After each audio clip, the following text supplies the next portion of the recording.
Let's take a look at this clip here because I do have one more clip. This is Obama, right? He said this about Israel-Palestine about 10 years ago. Take a look. Take a listen. But the Palestinian people's right to self-determination, their right to justice, must also be recognized. Ooh. And put yourself in their shoes. Look at the world through their eyes. It is not fair that a Palestinian child cannot grow up in a state of their own,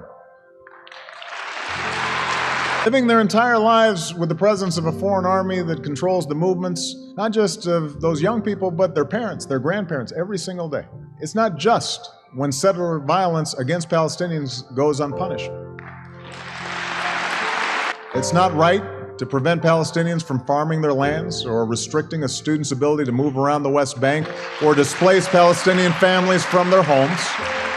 Neither occupation nor expulsion is the answer. Just as Israelis built a state in their homeland, Palestinians have a right to be a free people in their own land. Why? I don't understand why. Well, I guess I do understand. You explained it, but the part I never got was like, I don't understand why you don't just make them citizens and you make the Constitution say we'll never have Sharia law or whatever the hell.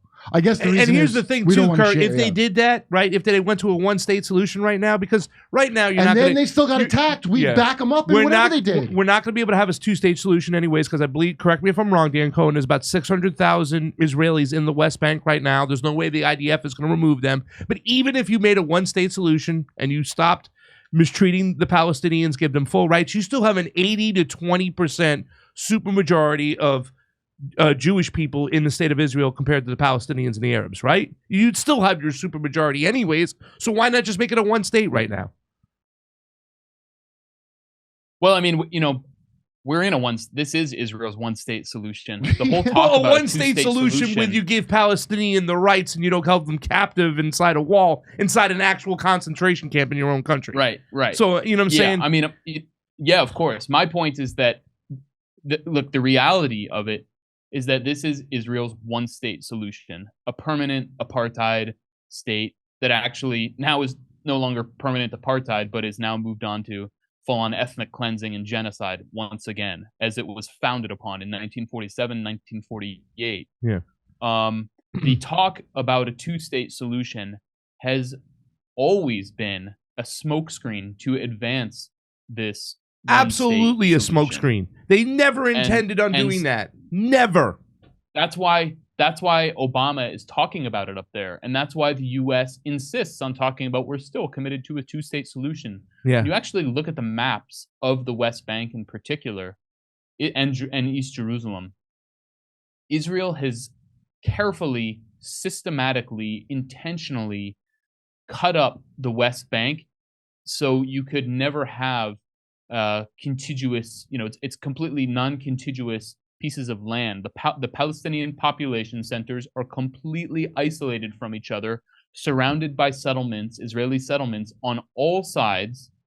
And then you have basically the northern half of the West Bank and the southern half of the West Bank bifurcated by settlement expansion from East Jerusalem, which is Palestinian, but is being colonized by Israel, heading east towards the Jordan River. So basically to slice the whole thing in half, and then make sure all of these other portions can never, ever. So the whole, and then still talk about a two-state solution. That's been going on for since the and the lie, Dan, 67, basically. The lie that Yasser Arafat turned down that two-state solution. They never offered that to him. It'd be ridiculous to think they were going to give you the sun, the moon, the stars, and he's going to turn it down. Right? All the propaganda and the lies, because that's what they do. They never offered that, and they kept expanding their settlements, and they were expanding them to this day. Yeah, exactly. It's all phony. It's all been a lie. It's always been a lie, and the U.S. has played along with it. So, I mean, the two-state solution, you know, I mean, it doesn't even make sense anyway. How are you going to have Gaza and the West Bank as one state when you have another country in between them? They were like, we're going to have a land bridge. So like what? You're just going to have like one little pathway that Trump, right? The little thing with the tunnels. And they were going to let them have tunnels? That seems more dangerous. When Trump presented his thing, it's towel tunnels. Tunnels and instead of towel tunnels, it would be travel tunnels. Travel tunnels. It's like that is impossible. Like what Howard Stern uses to get to underground to his car. His underground elevator for his car. It's serious. Is that so he doesn't have to touch anyone? Is that what it is? Yeah, he has a car. He drives underground, and his car raises to the COVID top. or what? What?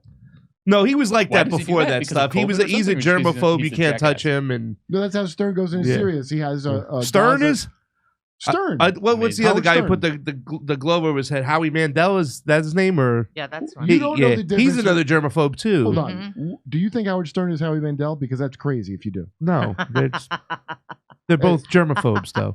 So But Howard Stern has an underground he does. West Bank to Gaza tunnel for his car to get it into the building so he doesn't have to be near people. Yeah, makes sense to me. Dan, thank you so much for hanging with us all day here. I've seen enough of your beautiful face, but let everybody know where they can find you and when you're going to post this interview, because I think it's really, really important that people watch this. What you talked about, a possible civil conflict with inside Israel, that's mind-blowing. And I want to just say, I denounced Dan Cohen, a Jewish man that told me all this stuff today. Yes. I don't agree with it. I need to work still. Yes. Kill them all. I also denounce myself. So you can continue to work. There you go. Yeah. So my work you can find at Uncaptured Media. I also do work with Redacted. I'm currently in a mad rush to get, basically what I explained tonight in about like Israeli society and the apocalyptic right-wing movement gunning to destroy Al-Aqsa. I'm trying to get a documentary done on that I've been working on for like several years, done as fast as humanly possible.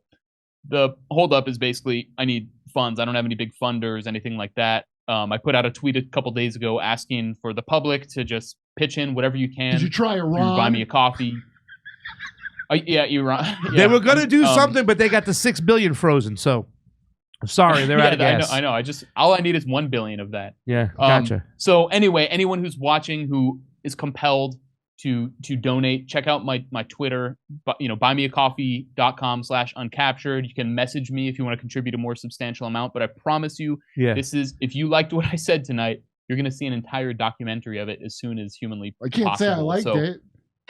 I mean, it's not that I don't believe you. It's just I wouldn't call it like. It's not the word for the horrible information. If you found what Dan Cohen said was intriguing, then please go and help him out and donate more. And you listen, it's full circle. You did this work, it's almost 9 years ago, killing Gaza, right? And now it's come right back into play. I think now is the time. I've been watching you on Twitter. Your Twitter's been blowing up. A lot of people, a lot of likes, a lot of hearts, a lot of reposts. So, I mean, you're the guy to talk to. You and Max Blumenthal did some great work there years and years ago. So I'm glad to see that work is really getting the attention it deserves. People, please go see Killing Gaza. You can get it on Vimeo, I believe. For $3 you can rent it. You can buy it. You put it up on Twitter. It's free. I mean, if you want to watch it for free, please, by all means, look, if you want to pay $5 for it to buy it and download it, you can on killinggaza.com. You can pirate it. It's all over the place. I put it on Twitter last night. It's in 5 different languages. I think soon we'll have it in more languages. If you know another language that you want to translate it into, you want to do subtitles, let me know. And just spread it around, because I mean, this is like it's like a Zionist Holocaust movie. That's what it is, and it's basically the prequel. Yeah. I saw who told me this. I can't remember. Somebody told me that they suspected. Now this, but not. So the things you're saying, there's just people that I've known over the years that are pro-Israel. But like, I suspect they're kind of abusive. When I saw them breaking kids' arms for throwing rocks, and at the time when people were first seeing that, it was a different time when it was like everybody knew Israel as an F around. We should probably be more like them with these, with these sand people. We should be more like Israel is. And everybody knew, just like when I was a real little kid, and Christians, they talk about how Saudi Arabia chops your hand off for stealing with a kind of admiration. We should have more of that here, because it's all Bible-y and right-wing, and that's been dissipating. And after all these complaints about Putin and also saluting Nazis, this looks real bad. I think it's more information is getting out than the last few times. Why would you do that? You just put yourself back in a position to have the jobs here in Hollywood. Now you're going right down the I don't agree with toilet. it. I want the pink heifer to be slaughtered in the center. Now that the red heifer is upon us, I want the sacrifice to happen. Well, listen, guys, go follow Dan Cohen. It's kind of funny because I wanted the work you did in Haiti, like you and Danny Shaw, right? I wanted to have the two Dans on the show and talk about it, but now everything is pushed aside. I was getting ready to go to Maui just recently in Lahaina, but it's just people aren't paying attention to it because all this information right now, the situation that's going on in Israel-Palestine is so important, and I think you were one of the guys who are leading the way when it comes to the information out there and solid information, and I can't thank you enough for coming on today's show and sharing it with us. Now, I appreciate you all big time for having me on, given, the 2 hours and 40 minutes roughly to talk about this is just amazing. To be able to go in depth.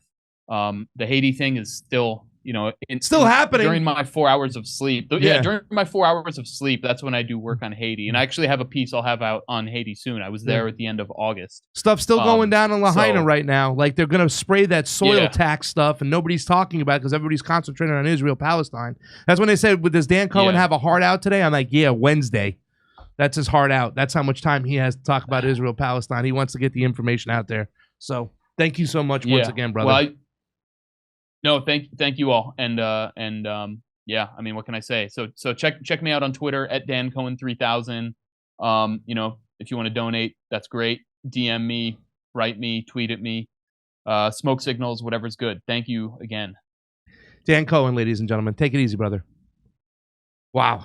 Hey, come see us doing the live shows. We're going to be in San Diego, Bloomington, Illinois, Indianapolis, Levittown, New York, Red Bank, New Jersey, Wilmington, Delaware, Covina, California, Burbank, California, and Oxnard, California. Go to jimmydore.com for a link for all those tickets. See you at a live show.